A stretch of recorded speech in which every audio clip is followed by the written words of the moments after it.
Hey everyone, welcome back to my channel. Last video में हमने paper 1 की complete strategy के बारे में जाना था और आज के वीडियो में हम पेपर 2 की कंप्लीट स्ट्रैटेजी के बारे में जानेंगे। तो मेरा पेपर 2 का सब्जेक्ट था होम साइंस। तो आज के वीडियो में मैं होम साइंस की बात करने वाली हूँ, होम साइंस के सारे यूनिट्स की बात करने वाली हूँ, उसके सब टॉपिक्स, मेन टॉपिक्स, पीवाईक्यू कैसे लगाए, कहाँ से पढ़ना है, रिसोर्सेज कौन से यूज़ किए हैं मैंने।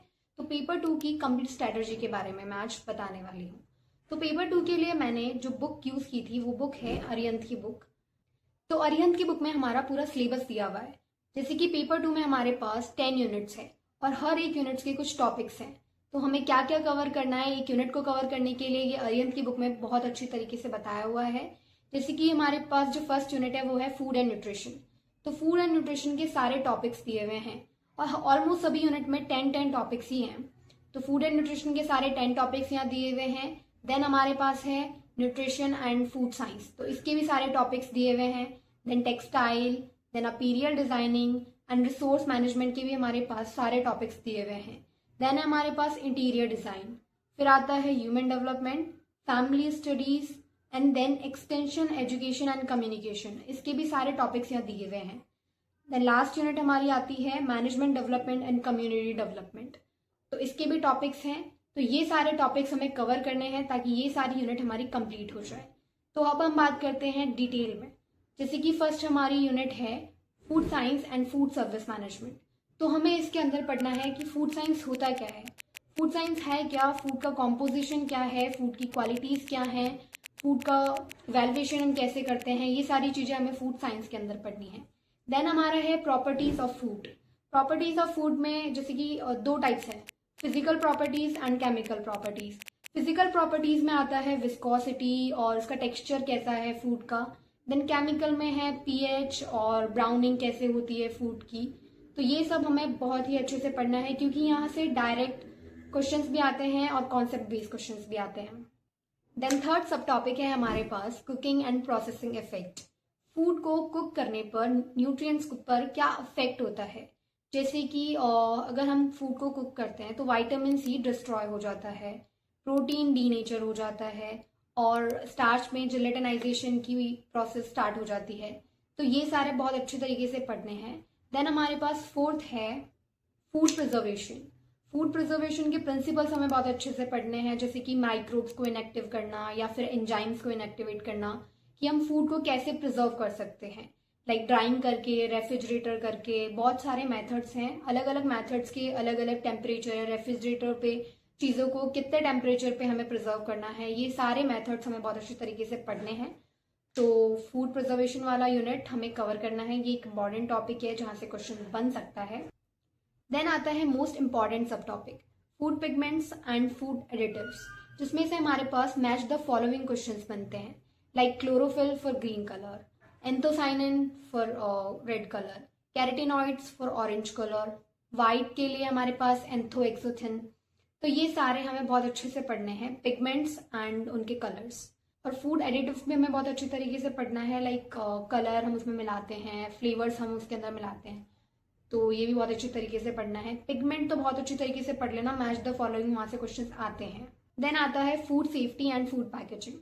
फूड पैकेजिंग में primary, secondary and tertiary packaging पढ़ लेना कि प्राइमरी में कैसी होती है और सेकेंडरी और टर्सरी में कैसी होती है। देन फूड सेफ्टी में हमारे पास है HACCP, hazard analysis critical control point, और फूड FSSAI के बहुत सारे एक्ट हैं, कब लॉन्च हुए, क्या क्या उनके ऑब्जेक्टिव्स हैं, कौन कौन से स्टेप्स हैं। HACCP में मैं आपको बताऊं तो स्टेप बेस्ड क्वेश्चन आते हैं, सीक्वेंस बेस्ड, कि कौन सा स्टेप कैसे कैसे स्टेप होगा, मतलब कि फर्स्ट स्टेप क्या है कि उसको हाजार्ड को एनालिसिस करना है, क्रिटिकल कंट्रोल पॉइंट हमें पता करना है, देन कब इवेल्युएशन होगा, कब मॉनिटरिंग होगी। ये सारे स्टेप्स बहुत अच्छे इस तरीके से पढ़ लेना क्योंकि सीक्वेंस बेस्ड क्वेश्चन आएगा HACCP में से अगर आता है। देन आता है food service management. Food service management में हमें बहुत अच्छे तरीके से पढ़ना है कि टाइप्स ऑफ फूड सर्विस कौन कौन सी होती है, लाइक कमर्शियल है, कन्वेंशनल है, रेडी टू ईट है। ये सारी टाइप्स ऑफ फूड सर्विस है जो हमें पढ़नी है और इनके एग्जाम्पल्स, कि हॉस्पिटल में कौन सी होती है, मेस में कौन सी होती है, हॉस्टल्स में कौन सी होती है, एयरलाइंस में हमारे पास कौन सी फूड सर्विस हमारी चलती है, ट्रे वाली सर्विस है या फिर बफर सिस्टम है, ये सारे हमें बहुत अच्छे तरीके से पढ़ने हैं। Then menu planning, types of menu, कि साइक्लिक या फिक्स्ड मेन्यू, और कॉस्ट कंट्रोल, ये फूड सर्विस मैनेजमेंट का बहुत इंपॉर्टेंट पार्ट है जहाँ से क्वेश्चंस बनता है। बेसिकली पेपर 2 में हमारे पास न्यूट्रिशन, टेक्सटाइल और ह्यूमन डेवलपमेंट, ये तीन जो सब्जेक्ट है वो बहुत ज़्यादा आते हैं और न्यूट्रिशन थोड़ा ज़्यादा आता है। तो फूड सर्विस मैनेजमेंट हो गया, फूड पिगमेंट हो गया, थेराप्यूटिक डाइट हो गया, इन सबसे क्वेश्चंस बनते हैं। देन लास्ट सब टॉपिक है न्यू प्रोडक्ट डेवलपमेंट, जहाँ से सीक्वेंस बेस्ड क्वेश्चन आने वाला है कि न्यू प्रोडक्ट डेवलपमेंट के लिए कौन कौन से स्टेप्स होते हैं और उनका सीक्वेंस क्या है। लाइक जैसे कि फर्स्ट हम आइडिया जनरेट करते हैं कि कोई भी प्रोडक्ट हमें डेवलप करना है, तो उसके लिए आइडिया हमारे पास आता है, फिर हम उसके लिए इम्प्लीमेंट करते हैं आइडिया को, फिर हमारे पास में मॉनिटरिंग होती है उसकी, फिर वैल्यूएशन होता है, देन लॉन्चिंग होती है। तो इसका सीक्वेंस याद कर लेना। बहुत सारे पीवाईक्यूज दो, पीवाईक्यू में आप देखोगे कि जो न्यू प्रोडक्ट डेवलपमेंट के क्वेश्चंस हैं सारे सीक्वेंस बेस्ड हैं, तो उनको बहुत अच्छी तरीके से दो आपको क्वेश्चंस याद ही हो जाएंगे, सीक्वेंस याद हो जाएंगे। देन पेपर 2 की सेकेंड यूनिट में हमारे पास आता है nutrition and dietetics. Nutrition and dietetics में हमें पढ़ना है कि फूड ग्रुप्स कौन कौन से होते हैं, जैसे कि सीरियल्स है, पल्सेस है, मिल्क एंड मिल्क प्रोडक्ट्स है, फ्रूट्स एंड वेजिटेबल्स है, शुगर है, फैट है, इन सबको बहुत अच्छी तरीके से पढ़ना है। देन हमारे पास हमें पढ़ना है न्यूट्रिएंट्स के बारे में, macro nutrients, micro nutrients. Macro nutrients में कार्बोहाइड्रेट, प्रोटीन एंड फैट आता है।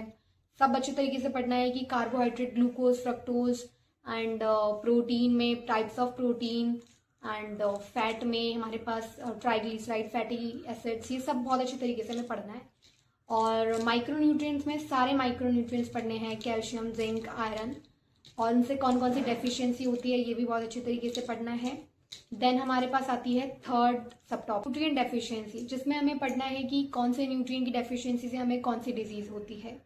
इसमें मैच द फॉलोइंग क्वेश्चन आता है, लाइक एक साइड आपको डिजीज दे देंगे और एक साइड आपको न्यूट्रिएंट दे देंगे कि कौन से न्यूट्रिएंट की डेफिशिएंसी से, like vitamin A night blindness, vitamin C scurvy, D for rickets, और आयरन की डेफिशिएंसी से एनीमिया। ऐसे सारे माइक्रो न्यूट्रिएंट्स की डेफिशिएंसी भी दे देंगे और न्यूट्रिशन की डेफिशिएंसी भी दे देंगे कि किसकी डेफिशिएंसी से कौन सी डिजीज होती है। तो ये इंपॉर्टेंट टॉपिक है, ये भी पढ़ना है। देन फिफ्थ सब टॉपिक इज न्यूट्रिशन रिक्वायरमेंट, कि कौन कौन से स्टेज पर कितनी न्यूट्रिशन की रिक्वायरमेंट होती है। पूरा आरडी हमें बहुत अच्छी तरीके से पढ़ना है, ईएआर पढ़ना है कि एनर्जी की कितनी रिक्वायरमेंट होती है और सारे न्यूट्रिएंट्स की कितनी रिक्वायरमेंट होती है, लाइक प्रेगनेंसी में कितने न्यूट्रिशन की रिक्वायरमेंट होती है, इन्फेंसी में, एडोलेसेंस के लिए, अडल्ट के लिए और ओल्ड एज में।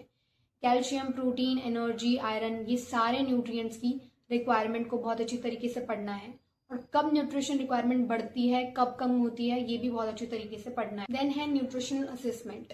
न्यूट्रिशन असेसमेंट के मेथड्स को हमें बहुत अच्छी तरीके से पढ़ना है। इसके 4 मेथड्स हैं mainly, ABCD। A for anthropometric, जहाँ पे हाइट, वेट, BMI से हम असेस करते हैं न्यूट्रिशन का। And then B for biological method या बायोकेमिकल मेथड, जिसमें हम सीरम का लेवल देखते हैं या फिर ब्लड टेस्ट करते हैं। C फॉर आता है क्लिनिकल एग्जामिनेशन, जहाँ पे हम नेल्स देख के या होठों को देख के, सिम्टम्स को देखकर और डिजीज डायग्नोस करते हैं या फिर न्यूट्रिशन का असेसमेंट करते हैं। देन 4 है डाइटरी असेसमेंट, जहाँ पे 24 आवर रिकॉल हो गया या फिर डाइटरी सर्वे से हम न्यूट्रिशन का असेसमेंट करते हैं। देन हमारे पास आता है थेराप्यूटिक डाइट।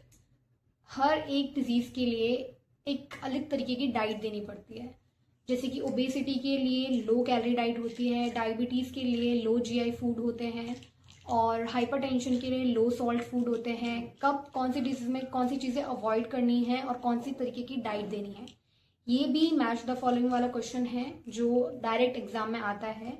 और थेराप्यूटिक डाइट वाला बहुत इंपॉर्टेंट टॉपिक है, ये भी बहुत अच्छे से पढ़ना कि कौन सी डिजीज में किस तरीके की हम डाइट पेशेंट को प्रोवाइड करते हैं। Then diet counselling and nutrition programme. Diet counselling में सीक्वेंस बेस्ड क्वेश्चन आ सकता है कि डाइट काउंसलिंग के स्टेप्स कौन कौन से हैं, कि पहले हम प्लानिंग करेंगे या इम्प्लीमेंट करेंगे या मॉनिटरिंग करेंगे या इवेलुएट करेंगे। तो काउंसलिंग करने का स्टेप्स पूछ सकते हैं, यहाँ से सीक्वेंस बेस्ड क्वेश्चन आ सकता है। और न्यूट्रिशन प्रोग्राम में है पोषण अभियान है, ICDS है, मिड डे मील है, ये कब लॉन्च हुए हैं, और ICDS के ऑब्जेक्टिव्स क्या हैं, ये सारे क्वेश्चंस आपको न्यूट्रिशन प्रोग्राम में बन सकते हैं। तो हमारा पेपर 2 का यूनिट 1 और यूनिट 2 कवर हो चुका है, मतलब कि एक सब्जेक्ट कवर हो चुका है, foods and human nutrition. Then अब हम बात करते हैं टेक्सटाइल के बारे में। यूनिट 4 वैसे तो सब्जेक्ट 2 और यूनिट 4 है टेक्सटाइल। टेक्सटाइल को भी बहुत अच्छी तरीके से पढ़ना है क्योंकि इसका भी वेटेज ज़्यादा है। तो टेक्सटाइल में हमें बेसिक टेक्सटाइल टर्मिनोलॉजी पढ़नी होती है, लाइक फाइबर्स क्या होता है, फैब्रिक क्या होता है, यार्न क्या होता है, टाइप्स ऑफ यार्न कौन कौन से होते हैं, classification of fibre like natural fibre and man made fibre. Natural में आता है cotton, jute, wool, silk and man made में आता है रेयॉन, नायलॉन, पॉलिएस्टर। ये सारे फाइबर्स के बारे में हमें बहुत अच्छी तरीके से पढ़ना है। इनकी मैन्युफैक्चरिंग पढ़नी है कि मैन्युफैक्चरिंग कैसे होती है, इनके स्टेप्स, कब स्पिनिंग होती है, कब क्लीनिंग होती है, कब हार्वेस्टिंग होती है और कब फिनिशिंग होती है, कब डिजाइनिंग होती है और कब प्रिंटिंग होती है। ये सारे स्टेप्स आपको पढ़ने हैं। मेनली तो मैन्युफैक्चरिंग ऑफ फाइबर्स, कि कौन सा फाइबर्स कैसे मैन्युफैक्चर होता है, ये पढ़ना है हमें, क्योंकि यहाँ से सीक्वेंस बेस्ड क्वेश्चन आ सकता है। और नेचुरल फाइबर में से या फिर मैन मेड फाइबर्स में से हमारे पास डायरेक्ट क्वेश्चन आ सकता है कि इनमें से कौन सा नेचुरल फाइबर है, और आपके पास 4 ऑप्शन होंगे कि इनमें से कौन सा नेचुरल फाइबर है। कुछ ऐसे फाइबर्स भी पढ़ने होंगे जो आपने कभी नाम नहीं सुने, जैसे कि आपने कॉटन, वुल, सिल्क, ये तो सब सुना है। थोड़ा बियॉन्ड जाना, थोड़ा डीप जाना कि और भी बहुत सारे फाइबर्स हैं जो नेचुरल फाइबर्स हैं और मेन मेड फाइबर्स हैं। तो यहाँ से डायरेक्ट क्वेश्चन आ सकता है। देन हमें पढ़ना है फैब्रिक कंस्ट्रक्शन, जिसमें हमें पढ़ना है कि फैब्रिक कंस्ट्रक्ट कैसे होते हैं, मेथड्स क्या है, वोवन मेथड है, निडेड मेथड है, या फिर नॉन वोवन भी बनता है, जैसे कि फेल्टेड और बॉन्डेड जो बनता है वो नॉन वोवन मेथड है। और वीविंग के टाइप्स ऑफ वीविंग कौन कौन सी होती है, निटिंग के टाइप्स, लेसिंग के टाइप, ड्रेसिंग के टाइप, ये सारे हमें पढ़ने हैं। और तो फैब्रिक कंस्ट्रक्शन के बाद में हमें पढ़ना है फैब्रिक फिनिशिंग, कि फैब्रिक की फिनिशिंग के कौन कौन से मेथड्स हैं, लाइक कैलेंडरिंग है, नैपिंग है, वाटर एंड ऑयल रिपेलेंट है, फ्लेम रिटार्डेंट है, एंटी स्टैटिक है, और भी बहुत सारे मेथड्स हैं जो हमें डिसाइजिंग, सिंचिंग, ये सारे मेथड्स को हमें बहुत अच्छी तरीके से पढ़ना है कि फैब्रिक को फिनिश कैसे करते हैं और टाइप्स ऑफ फिनिशिंग कौन कौन सी होती है। देन डाइंग और प्रिंटिंग भी हमें पढ़नी है कि type of dye and printing, screen printing होती है, बाटिक प्रिंटिंग होती है, टाई एंड डाई के बहुत सारे मेथड्स हैं कि फैब्रिक को कैसे टाई एंड डाई करते हैं, उसका स्टेप्स है, उसके सीक्वेंस है। तो यहाँ से सीक्वेंस बेस्ड क्वेश्चन आ सकता है कि स्टेप ऑफ डाइंग, कि हम किसी भी फैब्रिक को डाई करते हैं तो उसका स्टेप क्या है, पहले हम क्या करेंगे, बाद में हम क्या करेंगे और एंड दी एंड हम क्या करेंगे। Then traditional textile of India, like Gujarat में बांधनी फेमस है, पंजाब की फुलकारी फेमस है, कर्नाटक की कांथा फेमस है, और भी बहुत सारी है, तमिलनाडु की कांजीवरम फेमस है। ये सारे स्टेट की, किस किस स्टेट की कौन कौन सी साड़ियाँ या फिर कौन कौन सी एम्ब्रॉयडरी फेमस है, टेक्सटाइल किस तरीके के टेक्सटाइल एम्ब्रॉयडरी फेमस है। तो हमें ट्रेडिशनल टेक्सटाइल पढ़ना है हमें बहुत अच्छी तरीके से। इसकी भी मैच द फॉलोइंग क्वेश्चंस बनते हैं। और हमें टेक्सटाइल में बहुत चीज़ें पढ़नी है कि अलग अलग चीज़ें डेवलप हो रही है, लाइक नैनो टेक्सटाइल डेवलप हो रहा है, कि जियोटैक फाइबर क्या होता है, प्रोटेक फाइबर क्या होता है, अर्गोटेक फाइबर क्या होता है। इनके एग्जाम्पल्स हमें पढ़ने हैं कि अर्गोटेक फाइबर से क्या क्या भी चीज़ें बनी हैं रिसेंटली। तो टेक्सटाइल में ये भी बहुत एक इम्पॉर्टेंट टॉपिक है जो यूजीसी नेट जेआरएफ पूछता है। देन एक मोस्ट इम्पॉर्टेंट टॉपिक आता है textile testing and quality control, जिसमें हमें पढ़ना है जीएसएम क्या होता है, कलर फास्टनेस को हम कैसे टेस्ट करते हैं, एक फाइबर को टेस्ट करने के क्या क्या मेथड हैं, कि फाइबर की क्वालिटी ठीक है या नहीं है, रॉ मटेरियल की क्वालिटी हम चेक करते हैं, और देन फैब्रिक बन जाता है उसके बाद भी हम क्वालिटी कंट्रोल करते हैं फैब्रिक की। तो ये सारे मेथड्स हमें इसमें पढ़ने हैं, जहाँ पे टेक्सटाइल टेस्टिंग और क्वालिटी कंट्रोल वाला यूनिट का सब टॉपिक है। तो एक टेक्सटाइल यूनिट भी कवर हो जाता है हमारा। देन हम बात करते हैं यूनिट 5 अपीरियल डिज़ाइनिंग के बारे में। इसमें हमारे पास मेनली ये आता है कि कौन कौन से एज ग्रुप्स को कौन कौन सी तरीके के कपड़े पहनने चाहिए, लाइक इन्फेंसी को हम बहुत ही सॉफ्ट और कंफर्टेबल कपड़े पहनाते हैं, वैसे ही एडोलेसेंस किस टाइप के कपड़े पे, डिज़ाइन वाले कपड़े पे ज़्यादा अट्रैक्ट होता है। तो ये चीज़ें हमें अपीरियल डिज़ाइन में पड़ती हैं, जहाँ पे फिट आता है, गारमेंट का मेजरमेंट हमें पता करना होता है कि हम फिट गारमेंट का मेजरमेंट किस तरीके से लेते हैं, कौन कौन से टूल्स हैं, उसके पैटर्न्स कौन कौन से हैं, जैसे कि डार्ट पैटर्न हो गया, एल लाइनिंग हो गई, प्रिंसेस लाइनिंग हो गई, हेम लाइनिंग हो गई। ये बहुत सारी टूल्स एंड टेक्निक्स है जो अपीरियल डिज़ाइन में हमें पढ़नी पड़ती है।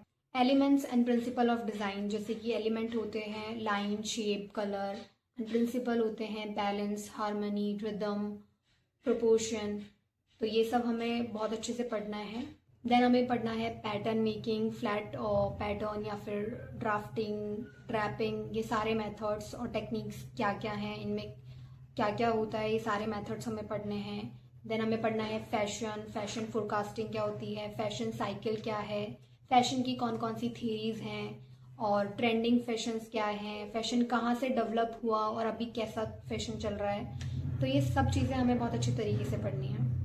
Care and maintenance of clothing, कि हमें किस टाइप के फैब्रिक के लिए वॉशिंग यूज़ करनी चाहिए, किस टाइप के फैब्रिक के लिए हमें ड्राई क्लीन यूज़ करना चाहिए, किस टाइप की हीट एक फैब्रिक को देनी चाहिए प्रेस के लिए, और हमें एक फैशन को पढ़ना है कि किस टाइप के एज ग्रुप के लिए हमें कौन सा फैशन फॉलो करना चाहिए और किस टाइप का फैब्रिक हमें यूज़ करना चाहिए ताकि वो उसके लिए कंफर्टेबल हो। ओकेजनली हमें किस टाइप का फैशन फॉलो करना चाहिए, किस टाइप का फैब्रिक यूज़ करना चाहिए, ये सब हम अपीरियल डिज़ाइनिंग के अंदर पढ़ते हैं। तो अब यहाँ से हमारा सेकेंड सब्जेक्ट टेक्सटाइल भी कंप्लीट हो जाता है। अब हम बात करते हैं third subject resource management and interior design के बारे में। तो पेपर 2 के unit 5 resource management and consumer issue से डायरेक्ट क्वेश्चन और कॉन्सेप्चुअल बेस्ड क्वेश्चन आते हैं, जिसमें हमें रिसोर्स के बारे में पढ़ना होता है और मैनेजमेंट के बारे में पढ़ना होता है। मैनेजमेंट क्या होता है, टाइप्स ऑफ मैनेजमेंट क्या होते हैं, energy management, time management and money management को इन डिटेल हमें बहुत अच्छी तरीके से पढ़ना होता है। Function of management like planning, organising, controlling and evaluating, this is a step of function of management. तो ये हमें पढ़ना है क्योंकि यहाँ से सीक्वेंस बेस्ड क्वेश्चन आएगा कि हम कोई भी चीज़ मैनेज करते हैं तो उसके स्टेप्स क्या है, कि पहले हम प्लानिंग करते हैं, फिर हम ऑर्गेनाइज करते हैं, फिर हम उसको कंट्रोल करते हैं या मॉनिटरिंग करते हैं, देन हम उसकी इवेल्युएटिंग करते हैं। देन हमें पढ़ना होता है रिसोर्सेज के बारे में।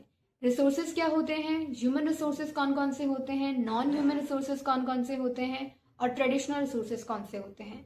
देन फिर हमें रिसोर्स मैनेजमेंट के बारे में पढ़ना होता है कि रिसोर्स को हम कैसे मैनेज कर सकते हैं, नेचुरल रिसोर्स को हम किस तरीके से मैनेज कर सकते हैं, लाइक लैंड हो गया, वाटर या एयर, इन सब नेचुरल रिसोर्सेज को हम किस तरीके से मैनेज कर सकते हैं। इसके बाद हमें मनी मैनेजमेंट पढ़ना होता है, जहाँ हमें फैमिली इनकम के बारे में पढ़ना होता है, टाइप्स ऑफ इनकम के बारे में पढ़ना होता है, सेविंग्स, बजट किस तरीके से हम मैनेज करते हैं, एक घर को हम किस तरीके से मैनेज करते हैं, क्योंकि इंटीरियर डिज़ाइन और फैमिली रिसोर्स मैनेजमेंट में हमें फैमिली के बारे में पढ़ना होता है कि एक फैमिली की इनकम, बजट और सेविंग्स हम किस तरीके से मैनेज कर सकते हैं। तो मनी मैनेजमेंट में हमें ये सब कवर करना है। देन आता है consumer and consumer protection. Consumer protection act कब लॉन्च हुआ, क्या इसके ऑब्जेक्टिव्स हैं, ये सब हमें पढ़ने होते हैं। कंज्यूमर के राइट्स कौन कौन से हैं, like right to safety, right to choose, right to information. Consumer के सारे राइट्स एंड कंज्यूमर के सारे एक्ट्स और सारे मार्क्स लाइक ISI मार्क है, इको मार्क है, ये सब बेस्ट मार्क है, ये सारे मार्क कब लॉन्च हुए और इनकी क्या क्या क्वालिटीज़ हैं, क्या क्या इनके अंदर आता है। Then unit 6 housing and interior design के बारे में पढ़ना होता है, जहाँ हमें एलिमेंट्स और प्रिंसिपल्स के बारे में पढ़ना होता है, जो हम टेक्सटाइल में भी पढ़ चुके हैं, बट यहाँ पे हम घर को लेके पढ़ेंगे। लाइक एलिमेंट्स वही line, shape, colour and principle, balance, rhythm, proportion, और ये सब चीज़ें हमें पढ़नी है। उसके बाद मेन इंपॉर्टेंट टॉपिक आता है यहाँ से कलर व्हील। कलर व्हील को बहुत अच्छी तरीके से पढ़ना है क्योंकि यहाँ से एक क्वेश्चन बेसिक आएगा, बहुत ही इंपॉर्टेंट टॉपिक है कलर वाला।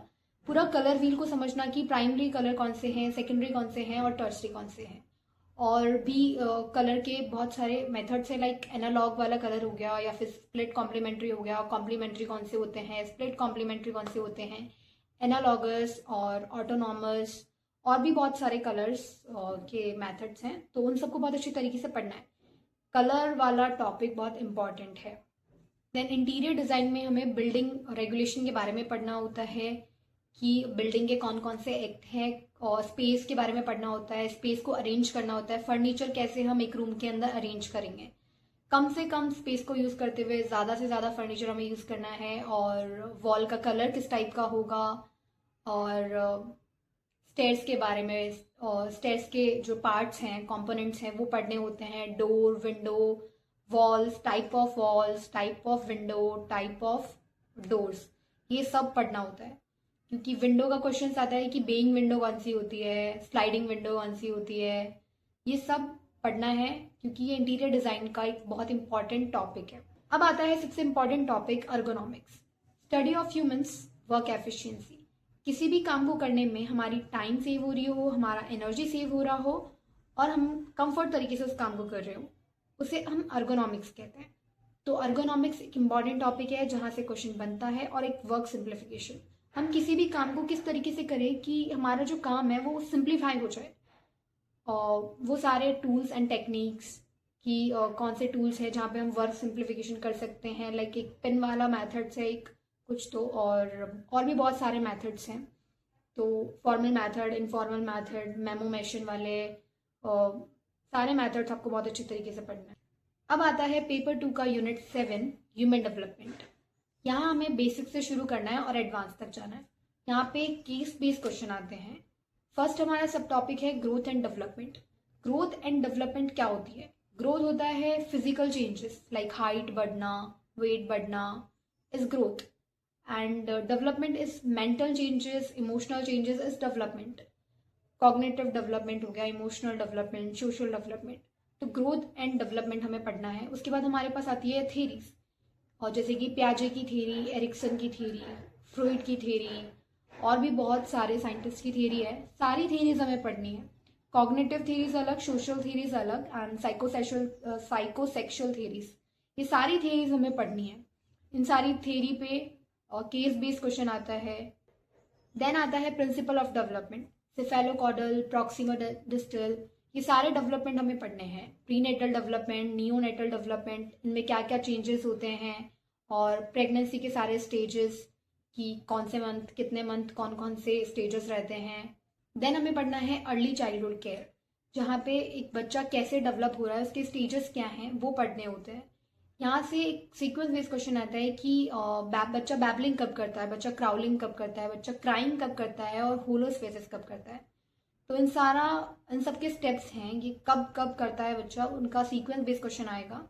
और फिजिकल कैसे डेवलप होता है, इमोशनल कैसे डेवलप होता है, और मेंटली कैसे डेवलप होता है, ये सारा डेवलपमेंट प्रोसेस हमें पढ़ना होता है। देन यूनिट 8 फैमिली स्टडीज में हमें पढ़ना होता है टाइप्स ऑफ फैमिलीज की, फैमिली किस टाइप्स की होती हैं और उनके टाइप्स कौन कौन से होते हैं। न्यूक्लियर फैमिली है या जॉइंट फैमिली है, उनके सारे कैरेक्टरिस्टिक्स की, न्यूक्लियर फैमिली में जो बच्चे होते हैं उनका डेवलपमेंट किस तरीके से होता है, और जॉइंट फैमिली में शेयरिंग केयरिंग बच्चे सीखते हैं, तो उनके सबके कैरेक्टरिस्टिक्स पढ़ने होते हैं।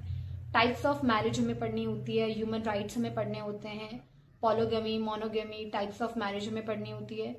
और फैमिली स्टडीज़ में हमें पेरेंटिंग और पेरेंटिंग स्टाइल्स भी पढ़नी होती है कि ऑथोरिटेटिव पेरेंटिंग स्टाइल कौन सी होती है, नेग्लेक्टफुल कौन सी होती है, परमिसिव कौन सी होती है, और इसमें बच्चा किस तरीके से रिएक्ट करता है। परमिसिव जो होती है उसमें बच्चा किस तरीके से रिएक्ट करता है, ऑथोरिटेटिव में किस तरीके से रिएक्ट करता है। इसका डायरेक्ट केस बेस्ड क्वेश्चन आता है, इसका डायरेक्ट क्वेश्चन नहीं आता, इसका केस बेस्ड क्वेश्चन आता है कि अगर बच्चा इस तरीके से बिहेव कर रहा है तो ये किस टाइप की पेरेंटिंग हुई होगी बच्चे की। तो ये हमें बहुत अच्छी तरीके। फिर आता है डोमेस्टिक वायलेंस। डोमेस्टिक वायलेंस वाला जो एक्ट है वो 2005 में लॉन्च हुआ था। तो ये कब लॉन्च हुआ, इसमें किस टाइप के वायलेंस आते हैं, लाइक फिजिकल आता है, मेंटल, इमोशनल, इकोनॉमिकल, इस सारे टाइप्स के वायलेंस डोमेस्टिक वायलेंस के अंडर आते हैं। तो ये सारे वायलेंस हमें बहुत अच्छी तरीके से पढ़ने हैं। तो मैरिज के बाद हमें कॉन्फ्लिक्ट एंड रिजोल्यूशन पढ़ना होता है कि एक मैरिज में कौन कौन से कॉन्फ्लिक्ट आते हैं, कि उसके कैरेक्टरिस्टिक्स क्या हैं, कि मैरिज में अगर ये चीज़ हो गई तो इनका कॉन्फ्लिक्ट आ जाएगा, और फिर उसका रिजोल्यूशन किस तरीके से होगा। ये सारे बहुत इंपॉर्टेंट टॉपिक है जहाँ से क्वेश्चन आते हैं। देन पेपर 2 का यूनिट 9 है कम्युनिकेशन फॉर डेवलपमेंट। अगर आपने पेपर 1 का कम्युनिकेशन सब्जेक्ट पढ़ लिया है तो आपको इसको पढ़ने की ज़रूरत ही नहीं है। दोनों कम्युनिकेशन सेम है, सेम टॉपिक्स। उसमें जो पेपर 1 में कम्युनिकेशन के जो ऑलमोस्ट 10 जो टॉपिक हैं वही सेम 10 टॉपिक्स यहाँ पर है कि process of communication, what is communication, type of communication, और स्टेप्स क्या है कम्युनिकेशन के, encoding, processing and decoding, and then feedback. इसके सारे स्टेप्स आपको पढ़ने हैं, सारे स्टेप्स याद करने हैं, क्योंकि यहाँ से सीक्वेंस बेस्ड क्वेश्चन आएगा। बैरियर्स ऑफ कम्युनिकेशन आएगा कि कम्युनिकेशन में कौन कौन से बैरियर्स हो सकते हैं, जैसे कि फिजिकल, एनवायरमेंटल, और किसी का साइकोलॉजिकल कम्युनिकेशन बैरियर। सारे बैरियर्स ऑफ कम्युनिकेशन आपको पढ़ने हैं। टाइप्स ऑफ कम्युनिकेशन हो गया है। और कम्युनिकेशन में हमें एक बहुत इंपॉर्टेंट टॉपिक पढ़ना होता है theories of communication. Models of communication या फिर theories of communication. Berlo model, SMCR model, Shannon Weaver वाला मॉडल, ऑसगुड वाला मॉडल, श्राम मॉडल, ये सारे मॉडल आपको कम्युनिकेशन के पढ़ने हैं। यहाँ से डायरेक्ट मॉडल का क्वेश्चन आएगा कि ये सीक्वेंस है और ये कौन से मॉडल का सीक्वेंस है। तो कम्युनिकेशन अगर पेपर 1 में कर लिया है तो यहाँ पढ़ने की जरूरत नहीं है, यहाँ ऑटोमेटिकली वो हो जाएगा आपका। देन आता है unit 10, extension education and communication. ऐसा होता है कि होम साइंस में जो भी 5 सब्जेक्ट पढ़ी होती है वो एक्सटेंशन एजुकेशन कम्युनिकेशन वाले सब्जेक्ट में हमें कम्युनिकेट करनी पड़ती है बाहर फील्ड में, कि हमने अभी तक क्या सीखा है वो हमें लोगों को सिखाना है, एक्सटेंड करना है हमारे एजुकेशन को। तो बेसिकली ये यूनिट उससे रिलेटेड है कि हम हमारे नॉलेज को फील्ड में कैसे स्प्रेड करते हैं, कैसे एक्सटेंड करते हैं। तो हमारी नॉलेज को एक्सटेंड करने के लिए हमें प्रोग्राम प्लान करने पड़ते हैं कि हमें कुछ भी अगर कम्युनिटी को सिखाना है तो उसके लिए हमें पहले प्रोग्राम प्लानिंग करनी पड़ेगी, फिर इम्प्लीमेंट करना पड़ेगा, फिर मॉनिटरिंग करनी पड़ेगी, देन इवैल्यूएटिंग करनी पड़ेगी। तो ये सारे प्रोग्राम प्लानिंग के स्टेप्स हमें पढ़ने होंगे। और एक मेन टॉपिक है इसका पीआरए और आरआरए, ये बहुत इंपॉर्टेंट है जो आपको पढ़ना है, यहाँ से फिक्स्ड है क्वेश्चन आएगा। तो ये भी पढ़ लेना कि पीआरए क्या होता है और आरआरए क्या होता है, ये कब लॉन्च हुआ। तो chat GPT is the helpful platform for you, क्योंकि बहुत ही इजी लैंग्वेज में आपको समझा देगा कि क्या पीआरए है, क्या आरआरए है, और भी बहुत सारे टॉपिक जो मैंने इतने सारे टॉपिक बताए, आप हर एक टॉपिक के लिए चैट जीपीटी यूज कर सकते हो। बहुत इन डिटेल भी बता देगा और क्वेश्चंस भी बना देगा। अब बात आती है पेपर 2 के पीवाईक्यू के बारे में। तो पेपर 2 के पीवाईक्यू मैंने बहुत ज़्यादा किए हैं और बहुत एनालाइज किए हैं कि किस टाइप के पीवाईक्यूज आ रहे हैं और आगे किस तरीके के क्वेश्चन आ सकते हैं। तो जब मैं टेक्स्ट बुक पे क्वेश्चन देती थी तो हर एक क्वेश्चन को मैं चैट जीपीटी पे फिर से सर्च करती थी और उनके जो 4 ऑप्शन है उससे रिलेटेड पूरा पढ़ती थी कि ये 4 ऑप्शन और क्या कह रहे हैं और आगे का कहाँ आगे पीछे का इसका कंटेंट है। तो हर एक क्वेश्चन से रिलेटेड मैं 2 पेज लिख लेती थी कि अगर ये क्वेश्चन आया है तो इसके आसपास का कुछ भी आ सकता है। तो वो सारा लिखकर मैं हर सुबह रोज उठकर रिवीजन करती थी। तो ये एक बेस्ट मेथड है पढ़ने का कि आप पीवाईक्यू को समझो, एनालाइज करो और उसके आगे का सारा पढ़ लो, उससे रिलेटेड सारे टॉपिक्स आप कवर कर लो। तो पीवाईक्यू हो जाएंगे टेक्स्ट बुक पे यूजीसी नेट होम साइंस के 13 से 14 तो पीवाईक्यू हैं, लास्ट ईयर पीवाईक्यूज हैं, और फुल मॉक टेस्ट है उनके जहाँ पे 3 से 4 फुल मॉक टेस्ट हैं और 5 उनके खुद के अलग से हैं। कॉम्बो में 3 हैं और 5 अलग से मॉक टेस्ट हैं। So all the best for your June attempt, do hard work and you will definitely qualify for UGC NET JRF.